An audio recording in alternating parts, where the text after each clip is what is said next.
Good morning, Frankie. Good morning. So good to see you. Good to see you. Locals Cafe in Port Chaff Village. Awesome. You came to me through Marianne Desch, who's, by the way, the funniest woman I know. She's got a great sense of humor. She'll be on the show later. And you didn't know this, but we feel so strongly about animals here at Coffee Talk that when we're just starting, we're blossoming this new Coffee Talk, we are going to make you one of our beneficiaries. That's how strongly it is. I want to start the conversation off with that. Thank you. That's how strongly we feel about not only what you're doing, but animals in general. That's amazing. Looked at your website, just an amazing background, something that very unique, right? Not too many people doing what you're doing, and you guys are doing God's work in my view. Thank you. Just give me a background on why you became so interested in what you're doing. Well, I was raised in Brooklyn. My mom was an animal rescuer. I used to go with her on rescues as a little kid, and I always admired and watched what she did. And when she passed on in 2006 of lung cancer, I said this is something that I want to do in her honor, and I started doing it and seeing how great it made me feel and how great it was to save these animals. I started doing it full time. I started getting into it, and I became known as the cowboy of animal rescue. When did this start? Like what year? Back in 2006. Do you remember the first time you rescued an animal?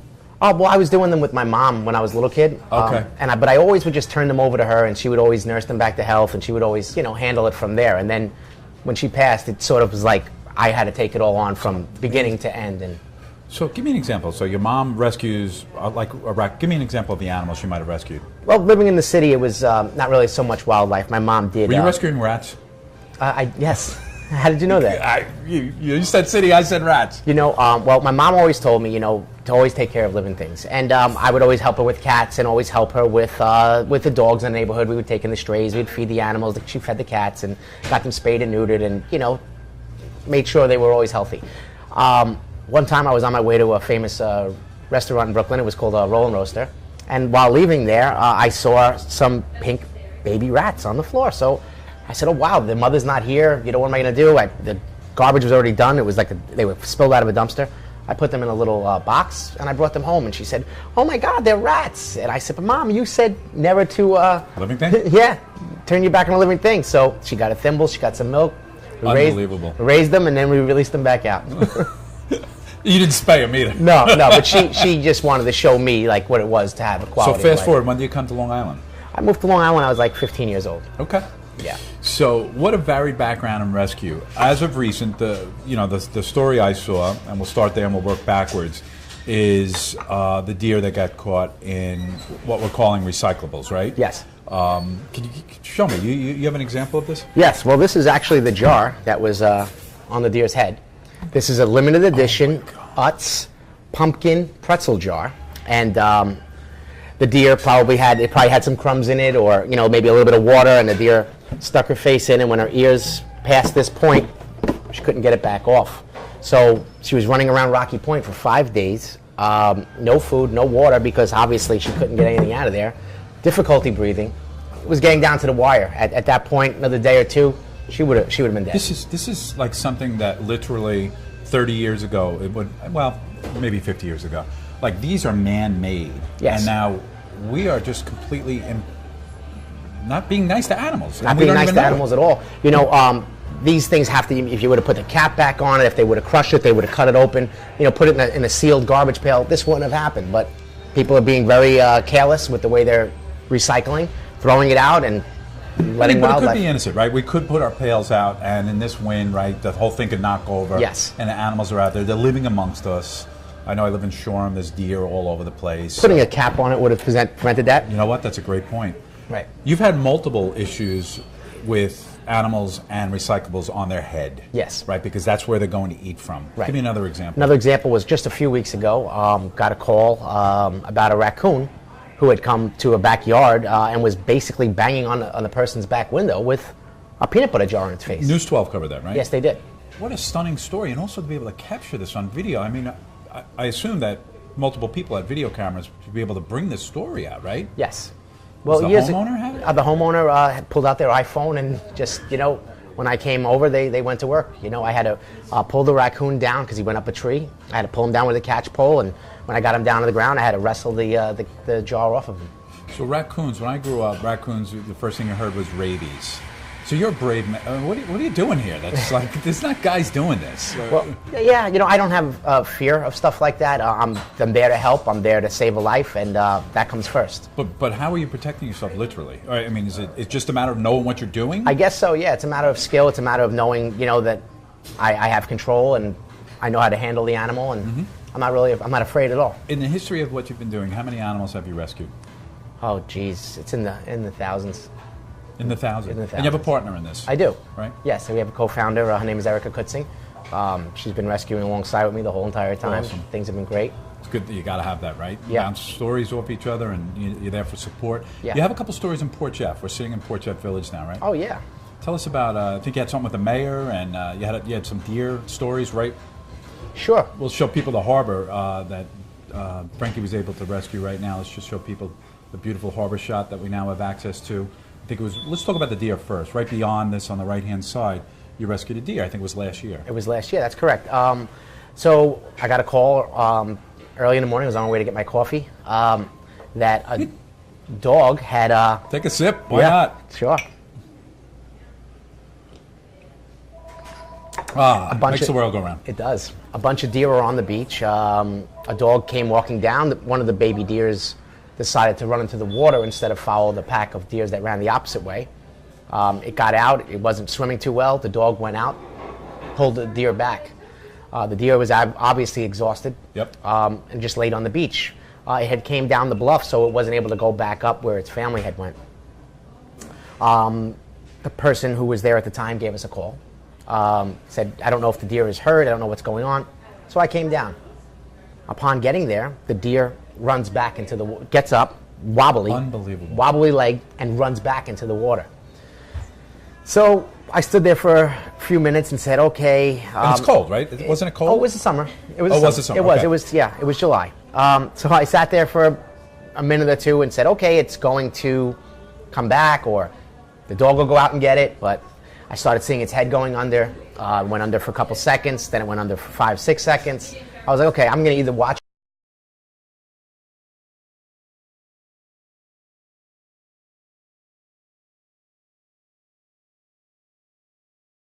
it die, or I'm going swimming.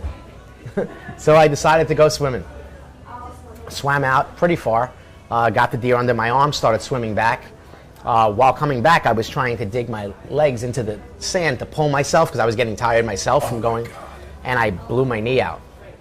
Luckily, my partner, I had already made the call, was coming from the Belterre way in, right, and was able to meet me on the beach, and then she was able to carry the deer back because my leg was completely blown out at that point. So at no point are we using flotation devices. This is your human body energy. Just, yep, out there. As you're bringing the deer in, is the deer kind of just, is it sleepy? Is it chomping at you? What's happening? You know what's funny is when I went out, it looked at me and started coming to me. And then when I got there, it was trying to get on me to stay up because it knew it was going under. It knew it, survival instincts. Yes, so we used each other. So what a bonding, really. Human beings saving a deer, real time. This is unbelievable in the water. So now what happens? The deer is nursed back to health where? We brought the deer to Star Foundation. Yep. We have a good connection with them over there. Lori from Star is amazing. She takes care of the animals. So we brought him there. He went into their rehabilitation program, and he was able to be rehabbed and released. And back out. And back out in the wild. The deer naturally why did the deer want to run in the water? Just because it knew it couldn't make it up the bluff?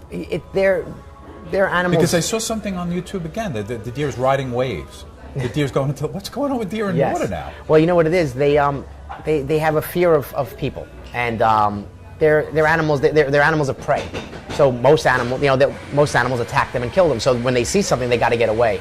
And that deer had nowhere else to go except the water. Unbelievable. Couldn't go back up the bluff. It was too small. It was a little baby. And you had a story too with the mayor and a cat? Yes. That was my partner. Got a call from Margot about a kitten that they had found. Its eyes were sealed closed from infection. Erica came, got the kitten, nursed it back to health. We ended up getting it adopted. It was a great story. Great story. Yeah. Do you ever get calls that are people just say, "Oh, I have a raccoon on my front porch. Can you get it off?" Where there's really no harm to the animal, but people are afraid of the animal. Absolutely. I actually just got a call the other day about after this rescue. I got a call about a buck that was in their backyard, just sitting there, and I went and assessed the situation. It was fine. I'm like, he's just living here. Exactly. Yeah. It was in a 55 and older home. And then your partnerships and what you're doing. You mentioned Star. That's a partnership, right? You must have partnerships, so to speak, with the municipalities that can call upon you. Yes. The local precincts call me. Hey, honey. How you doing? Say hello to a friend. Happy Thanksgiving. Happy Thanksgiving. That's Betty, everyone. Hi, Betty's saying how hello to are us. Working on getting Oh, yeah, absolutely. Fantastic. Enjoy this weekend, too. season. Thank you. Yes. Partnerships with Star, partnerships with municipalities. What about when is something ever too big, or where you need multiple companies to do what you do, if you will? Sure. Yeah. We always bounce off each other. I mean, without one, sometimes it can't get done. Star Foundation does the rehabbing. The 6th precinct or the 7th precinct, the 3rd precinct, the 4th precinct. They all give us a call for, say, an iguana climbing a roof that an officer just really wouldn't know how to handle an iguana. So sure, they don't get that training. Right. At CPD. Yeah, so they give don't us get that training. They give us a call for stuff like that. They give us a call for the deer and stuff. So you're doing this full time, Yes. all right? So the idea is you got to be funded, Yes. right? Tell us about that. How can we help? How could we? Because you're doing such great work. Thank you. What can we do as a community to help you in the future? Because this is only Donations. going to get sort of, in a way, right? Human beings integrating with wild animals. Yes. It's not going away. Right. Donations would be amazing. I mean, ultimately, the goal for our rescue would be to have a facility. Once we have a facility, it makes it easier than driving around in the car, Yes. making these phone calls saying, okay, where do we take this? Where do we go with this? We have to do this now because it's 3 o'clock in the morning and we have nowhere to put the animal. Yeah. If I had a facility, I'd be able to put it there, quarantine it, make sure everything's good, and then have the morning to figure out what we're going to do. So, like an industrial facility, you can drive it, that'd be Absolutely. fantastic. That would be Let's make amazing. that a goal. Everybody that's listening, I think it's a worthwhile goal. Yeah. It's fantastic. Is there any other story or video you'd like us to show that, people... By the way, the deer got amazing viewership, right? The deer in the harbor here? Yes. Got, if I remember, tens of thousands of views, right? 21 million. We got Only greetings from 21 million. we got greetings from Thailand on that one. 21 million views? Yes. So, just because I'm a capitalist, could you have monetized that to help your foundation? Well, we didn't. We didn't license the video. We didn't do anything like that. We're not. We're not out there trying to. No, just to fund what you're doing. You know what I mean? Yeah, I know. We're so busy. Too late. It just happened right. too. We're right? so busy. It was organic. It Yes, just happened. it's organic. We're so busy with what we do that we don't think like, oh, well, we should license this or we should do that. We're just on to the next. How many rescue. rescues are you doing a day? We've been doing on an On average 1 to 3 a day.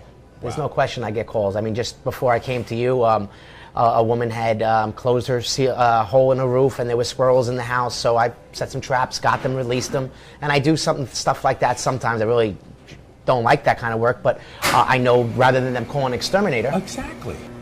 Frankie, thank you so much for coming on. I mean, this is so important what you're doing. I know, for one, I completely appreciate it. What else do you want our audience to know? The simple things with recyclables. Let's keep them really out of the way of wild animals. Right. Because of what we just saw. Right. What else do you want people to know? Just that animals are live here with us and respect them, and give us a call if you see one hurt, and we'll do our best to get it the help it needs. Where do people contact you? They can contact us on Facebook is the best place. Okay. Thanks so much, Frankie. Thank you. Say hello to your partner. Sorry she couldn't make it today. Absolutely. Thank you so much for Thank being you. with us. Awesome.